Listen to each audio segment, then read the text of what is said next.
경제가 이렇게 쉬울 수 없다. 경제가 이렇게 시원할 수 없다. 경제가 이렇게 색다를 수 없다. 경제 직설입니다.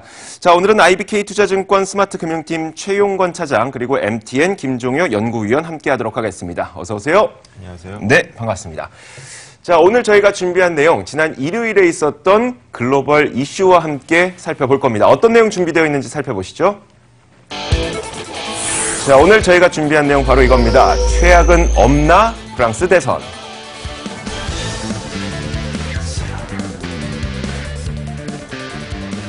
저희가 지난 목요일에 이 프랑스 대선에 대해서 프랑스 대선 직전에 한번 짚어보는 시간을 가졌었고 그 당시 했던 이야기가 만약에 르펜 후보와 그리고 급진 좌파의 멜랑숑 후보가 만약에 이 결선에 진출하게 된다면 금융시장에 최악의 위기가 올 수도 있다 이런 의견을 한번 보여내드린 바가 있습니다. 그런데 다행히도 이 르펜 후보와 마크롱 후보, 친시장적인 마크롱 후보가 결선에 가게 되면서 시장은 일단은 어느 정도 안심하게 되는 것 같은데 자 일단 두 분에게 이 질문을 먼저 드려보도록 할게요. 저는 프랑스 대선이라는 것을 좀 접하면서 이게 우리에게 왜 중요한가?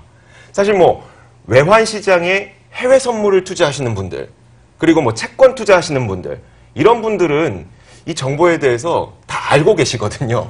그래서 왜 우리가 이걸 알아야 되는지 거기에 대한 답변을 먼저 좀 해주실 수 있나요? 이게 지금 닥쳐있는 글로벌 이슈이면서 네네.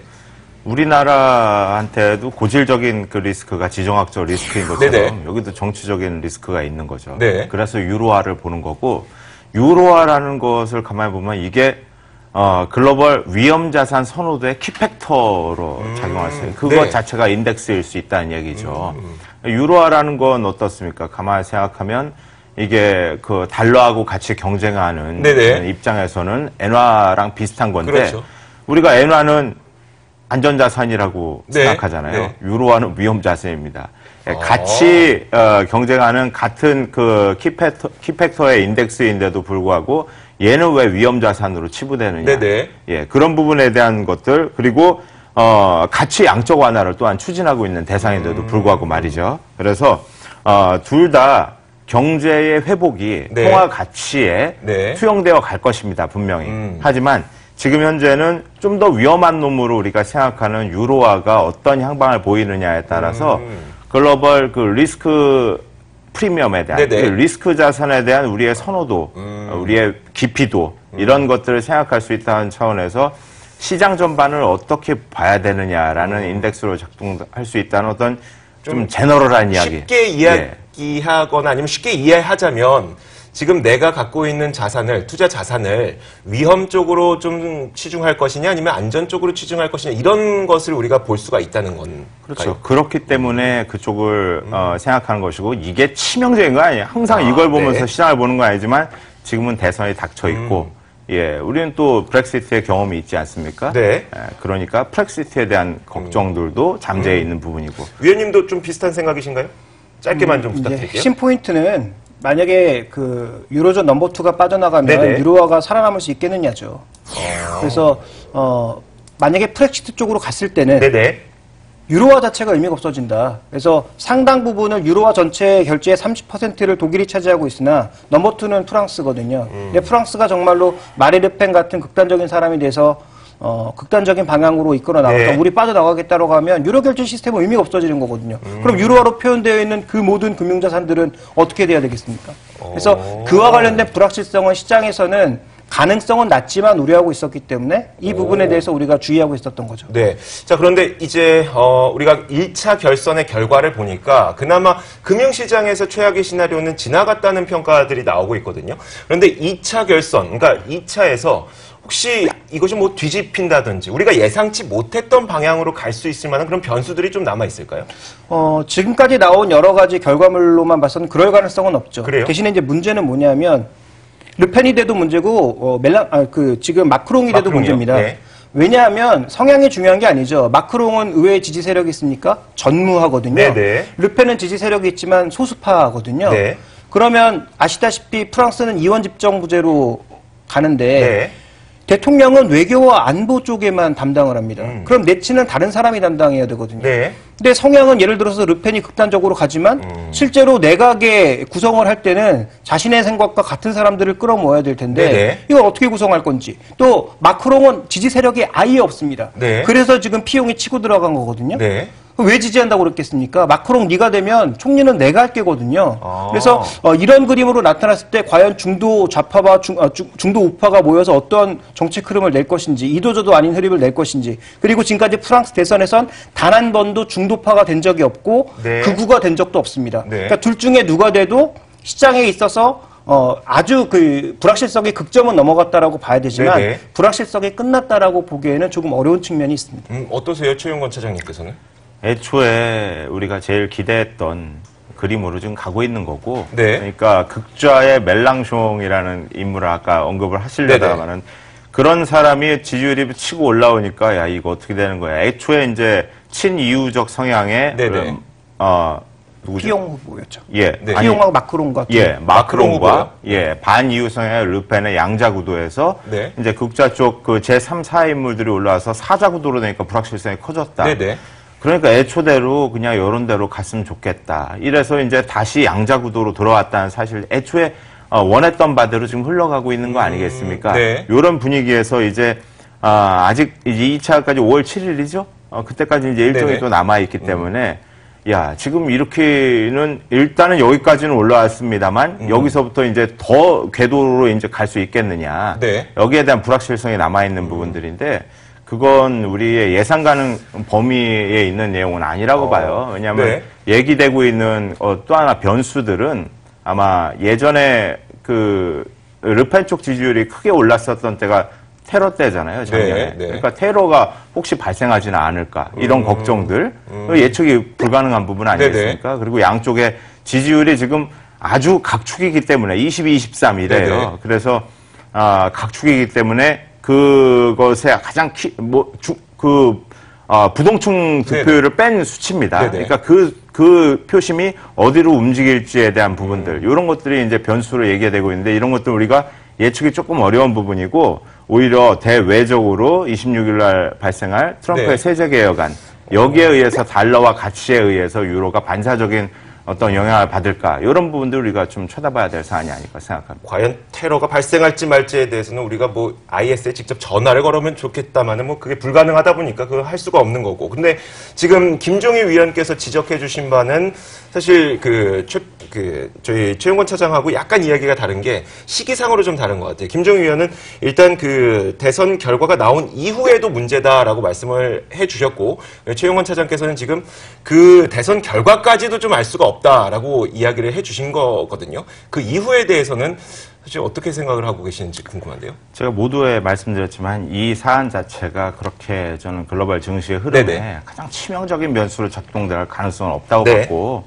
오늘 주제를 이걸로 한다고 하셔서 별로 할 말이 없겠구나 생각했는데 그걸 세부적으로 5월 7일까지도 지금도 사실 네. 박빙의 지지율 차이 속에서 5월 7일까지의 결과의 변수들을 얘기하는 거잖아요. 네네. 그 이후와 이전을 구분해서 이렇게 접근할 글쎄요 그런 세분화된 전략까지 필요하겠죠 물론. 네. 필요는 한데 아직 거기에 대해서 뭔가 이제 말씀하시기 조금 어려우신 거죠? 그렇게 뭐 치명적이라고 생각하지 않는다. 그 정도까지. 이렇게. 네, 알겠습니다. 자, 그렇다면은, 만약에, 우리가 기대를 했다고 얘기해야 될까요? 그래도 친시장적인 성향을 갖고 있는 마크롱이 만약에 당선이 될 경우를 한번 가정을 하고 거기에 대한 시나리오를 세워보도록 하겠습니다. 자, 그렇게 될 경우 글로벌 증시는 또 어떤 식으로 흘러가게 될 것이며 유로화의 향방은 어떻게 될 것인지에 대해서 각각의 좀 의견을 주세요. 먼저 말씀해 주세요. 뭐 증시상으로는 별 볼 일 없다라고 보는 게 얘기했다시피 마크롱의 성향이 중요한 것이 아니라 네. 마크롱을 누가 의회에서 지지할 것이냐가 중요하다는 거죠. 네. 그래서 지금 프랑스 의회 지지율 그 성향을 보시면 사회당 그래서 우파 좌파 조금 있고 네네. 거기에 극우가 조금 있는 형태거든요. 네. 그럼 거기서 누가 과연 마크롱을 앞으로 지지할 거냐? 네. 좌파가 지지할 거냐? 지금까지 좌파한테 맡겨봤더니 프랑스 경제가 엉망이었단 말이죠. 네. 그러면 마크롱 이 새로운 놈이라고 젊은 놈이라고 뽑아놨는데 애송이고 이거 기존의 정치인들이랑 똑같이 놀고 앉았네. 네네. 이렇게 되면 전체적으로 이 사람에 대한 지지력이 확 떨어질 수 있는 거고. 네. 그러면 관련된 불확실성은 다시 또 확대될 수가 있는 거거든요. 그래서 좀 전에 최영권 차장께서 가장 중요한 부분을 말씀해 주셨지만 우리가 쉽게 예측할 수 없는 부분을 자꾸 얘기해야 된다라는 게 부담스러운 거죠. 그래서 네. 핵심 포인트는 위험자산 랠리가 지속될 거냐? 일정 부분은 지속된다. 그런데 이게 계속 이어질지는 아무도 알 수 없다라는 것. 그래서 예측보다는 대응의 영역이다라는 점을 강조드리고 싶고 그래서 이제 준비된 그림을 몇 가지 말씀드리면 네네. 첫 번째 포인트는 과연 그러면 미국채 랠리를 다시 불러일으키면서 전체적으로 리플레이션 장세가 나타날 것인가? 네. 전 이거 가능성이 낮다라고 보고 있고요. 그래서 지금 현재 구간에서 계속 경제가 성장하는 그런 구도로 갈 거다라고 이제 긍정론자들은 많이 얘기하고 있는데 네.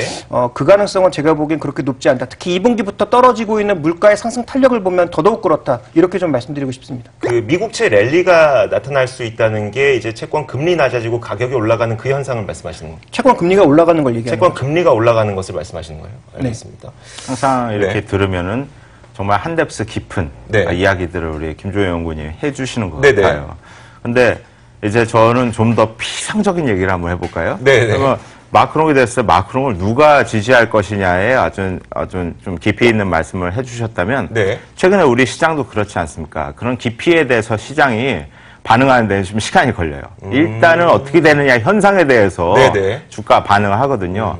화장품도 사실 실적하고 1, 2분기의 거리가 먼 대표주들이 막 반응하고 있지 않습니까? 네. 그래서 오늘은 이제 좀 매를 맞고 있지만 네. 그래서 마크롱이냐 르펜이냐 이런 관점에서 마크롱이 아마 그쪽으로 흐르지 않을까. 네네. 그러면서 위험 자산에 대한 선호가 기피 현상이 좀 축소돼서 좀 완화 무드로 흐를 수 있지 않을까. 이런 관점 얘기를 좀 해보겠는데요. 이게 뭐 1차적인 1차가 일단 정치인의 선호도에 의해서 네네. 결정이 난 부분이라면 2차에 들어와서는 그 가장 중요한 요소는 유럽연합의 탈퇴 여부가 그렇죠. 핵심 이슈가 네. 될 것이고요. 프랑스는 전후 이민자를 받아들이면서 그 이민자 정책에 대해서 그 동화적인 이민 정책을 계속 시행해 왔고, 네. 하지만 무슬림 2, 3세대들이 그 동화 정책에 동화되지 않으면서 90년대 폭동과 같은 사태들이 많이 발생해 왔기 때문에 네네. 이제까지 우파의 이민 정책은 실패다라고 지금 내부적으로 결론이 지금 나고 있는 상황인 것 같습니다. 네네. 그렇기 때문에 실패한 정부에 대한 어떤 반성, 네. 이런 흐름, 이런 움직임들을 반영할 것이라 생각되고요. 또 르펜으로 흘렀을 때는 예상치 못한 대혼란이 네. 있을 수 있는 개연성은 분명히 있습니다. 하지만 최악의 경우 르펜으로 간다고 하더라도 그래도 프렉시트로 가기는 어려울 것이다라는 네네. 얘기들이 있는 거거든요. 왜냐하면 그들이 국민전선이 갖고 있는 하원의 의석은 두 네. 석밖에 없기 때문에 네. 해서 결론적으로 역시 같은 얘기가 되겠습니다만은 안도를 상정하는 흐름들이 좀 진행될 것이다. 시장은 이 이슈에 대해서는 네. 왜냐하면 5월 이후에 유럽 정치에 대한 리스크가 아주 큰 폭으로 줄어들 것이 예상된다. 이미 반영하고 있을지도 네네. 모르겠지만 아까 이전과 이후를 말씀하신다면 그 이후의 안정을 충분히 기대할 수 있는 이런 흐름일 것이다. 이런 생각을 위험 자산에 대한 선호가 커질 것이다. 예, 이런 기대를 해보겠습니다. 알겠습니다. 그 브렉시트와 지금의 현상을 좀 비교해 보면 어떨까요? 그 당시에는 브렉시트라는 어떤 결과가 나오기 전부터 시장에서 어느 정도 반영되는 그런 측면들이 있었잖아요. 근데 지금 보면은 사실 시장에서 진짜 브렉시트가 나타날 것인가에 대한 생각을 안 하고 있는 것 같다고 보이기도 하거든요. 왜냐하면 시장 변동성이 그렇게 크진 않으니까. 혹시 그때와 지금의 차이는 그냥 학습 효과일까요? 아니면 시장은 그런 일은 발생하지 않을 것이야 라고 생각을 하고 있는 것일까요? 저는 후자 쪽이라고 무게를 두고 있고요. 그리고 네. 브렉시트는 파운드화를 쓰고 있는 영국의 문제와 네네. 유로화를 쓰고 있는 프랑스의 문제는 전적으로 다르죠. 그래서 만약에 브렉시트가 됐다면 브렉시트처럼 나타나진 않았을 거예요. 그래서 만약에 정말로 오늘 멜랑숑과 르펜이 올라왔다면 뭐 시장은 급락을 했겠죠. 그런데 지난번 브렉시트 때는 급락을 했다가 빠르게 회복을 보였던 것은 네. 실제로 이 브렉시트 효과가 2년이나 지연돼 있고 나타나기까지 시간이 걸리고 네. 실제로 여러 가지 이제 변수들이 있기 때문에 시장은 빠르게 회복을 했던 거 거기 이제 트럼프 랠리가 더해졌던 거고요. 네.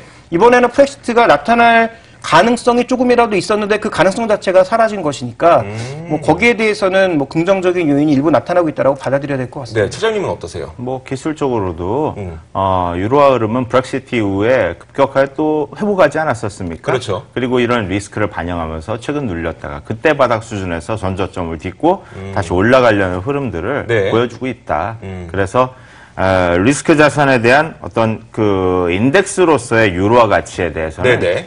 기대를 할 수 있는 여지가 많다. 역시 이렇게 얘기할 수 있겠습니다. 알겠습니다. 자, 위험 자산에 대한 선호 심리가 조금 올라갈 가능성이 있다. 이 정도로 저희가 알아볼 수 있을 것 같은데, 수급 상황으로는 어떻게 될지도 좀 궁금합니다. 일부 리포트를 제가 보다 보니까, 이게 불확실성이 좀 안정화가 된다면 외국인 수급이 개선될 것이라는 의견이 있거든요. 근데 이것이 어떤 연결고리를 갖고 우리나라의 수급이 개선된다고 평가를 하는지는 잘 모르겠어요. 여기에 대해서 좀 설명해 주실 수 있나요? 그러니까 기본적으로 위험자산 선호에 이머징 마켓에서 가장 저평가되어 있는 국내 주식으로 돈이 들어온다. 맞는 네네. 얘기죠.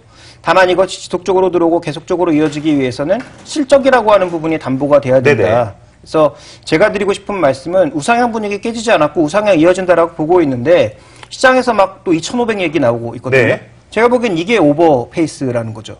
지금 상황에서 뭐 프렉시트 이런 것도 가고 트럼프 네. 정책이 강화되면서 증시 2,500 간다? 이건 분명히 오버페이스라는 거. 이런 얘기 나오면서 들이맞는 거거든요. 네. 그래서 2,500원 제가 보기엔 뭐 그렇게 가능성이 별로 안 보이는 얘기고 중요한 것은 외국인들이 수급이 들어오더라도 준비된 그림을 한 가지 보시면 네. 실적이 좋은 종목군들이 최근에 안 갔거든요. 네. 오히려 뭐 코스닥 시장이라든지 안 올랐던 종목군들 중심으로 시장이 비겁하게 뒤쪽으로 자꾸 돌았단 말이에요. 네. 좋은 종목이 있고 실적이 급증하는 종목이 있고 여전히 4월 달에 수출이 급증하는 반도체가 있음에도 불구하고 이거 안 사고 그동안 다른 종목을 샀던 이유는 이 프렉시트 위험성 때문에 여러 가지 불확실성 때문에 다른 쪽의 뒤안길을 계속 선택해 왔단 네. 말이죠. 그러면 과연 시장이 계속 이렇게 갈 것이냐? 전 그렇지 않다라고 보고 있는 거죠. 이번엔 그렇다면 적어도 대선이 끝나기 이전, 국내 대선이 끝나기 네네. 이전까지는 실적이 좋은 대형주 쪽으로 집중될 가능성이 있어서 오히려 코스닥 시장에 단기 반등했던 종목군들이 좀 죽고 네. 그다음에 코스닥 시장에서도 OLED 장비 쪽이라든지 반도체 장비 쪽이라든지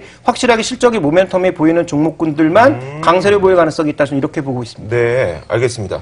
최용건 차장님도 이 외국인 수급에 대해서 우리나라로 들어올 것인지에 대한 그 평가 어떻게 생각하시는지 좀 말씀해 주세요. 그건 뭐 직관적으로 좋게 생각해야 될 부분이겠죠. 네. 예, 이 사안을 가지고 함수 계산을 해서 얼마가 어디까지 들어온다고 예약하기는 좀 어려울 것 같고요. 네, 아니 그런 오늘 이야기. 네. 예, 보시면 조선주가 강하잖아요. 네. 그런 것들이 바로 이런 사안에 어떤 힘을 받고 있는 부분이 아닐까 생각해 볼 수 있는 부분이 있겠고 말씀하셨던 실적에 끌고 가는 건 언제 어디서든 진리입니다. 네. 그러니까 IT주들도 아마 그 실적 주도주로서의 시장 주도주 역할을 네네. 계속해 나갈 거라고 생각할 수 있겠고 네. 우리가 오늘 이 이슈에 모든 것을 이렇게 오리엔트하고 있지만 네네. 우리한테 사실 더 중요한 것은 이제 중국과의 문제 이런 네. 거 아니겠습니까? 네. 그래서 시장에서 이미 많이들 눈치채고 계시지만 보도가 나오진 않고 있지만 미중 관계에 있어서 미중 정상회담에서 네네. 사드에 대한 어떤 빅딜이 있었을 것이다. 이런 예감. 네. 왜냐하면 그런 것들을 근거하는 여러 가지 정황들이 많이 있잖아요. 네네. 북한의 뭐 연료 얘기를 중국이 하고 있다든지, 네. 뭐 핵철수를 제한하고 그들 뭐 시한 연장에 대한 네네. 논의를 하고 있다든지, 오. 트럼프가 본인의 그 트위터에서 이런저런 이야기들을 네네. 북핵 문제를 중국이 협조하는데 왜 니들을 우리가 환율 조작국으로 보게 되냐. 네네. 북핵하고 환율 조작은 무슨 관계예요? 관계가 있다는 얘기지. 네. 그러니까 이런 사안들을 봤을 때 화장품주들의 최근의 강세, 이런 흐름들에 착안할 수 있는 접근들이 네. 우리한테 좀 더 유용하다는 관점에서 여기에서 착안할 수 있는 관심주들, 네. 화장품, 제약 이런 것들에 대한 생각도 한번 해볼 수 있다. 그렇다면은 최용건 차장님께서는 지금 당장 프랑스 대선이 우리 증시에 직접적으로 미치는, 특히 종목별로 미치는 영향은 좀 배제하는 것이 더 낫다고 생각하시나요? 아니면은 그건 있겠지만 그래도 우리는 최선호주를 꼽기 위해서는 좀 다른 이슈를 봐야 된다. 왜 이렇게 웃으세요? 우리 진현 작가께서 참 네. 아주 집요하세요. 중요하지 않은 걸 굉장히 집요하게 물어보는 아닙니다. 네. 되게 중요한 부분일 수 있고 저는 그래서 그 사안에 대해서 우리가 오늘 이야기를 하고 있기 때문에 거기에 대한 관심도 항상 저는 진행자의 그 입장에서 제가 얘기하는 패널 아니겠습니까? 네네. 이쪽에서 항상 안 좋은 얘기들을 하지. 저는 관심주의 투자 비중을 물어보면 전 투자한다고 맨날 얘기하잖아요. 그래서 네. 거기에 대한 그 관점, 역시 저 조선주에 대한 생각들을 조선주가 이미 여기까지 올라왔는데 지난번에 정말 폭탄을 우리 연구원님한테 맞았던 업종인데도 네네. 지금 힘을 내고 있다. 그런 부분에 대한 생각들을 하면서 조선을 들어가겠다는 얘기 물론 아닙니다. 네네.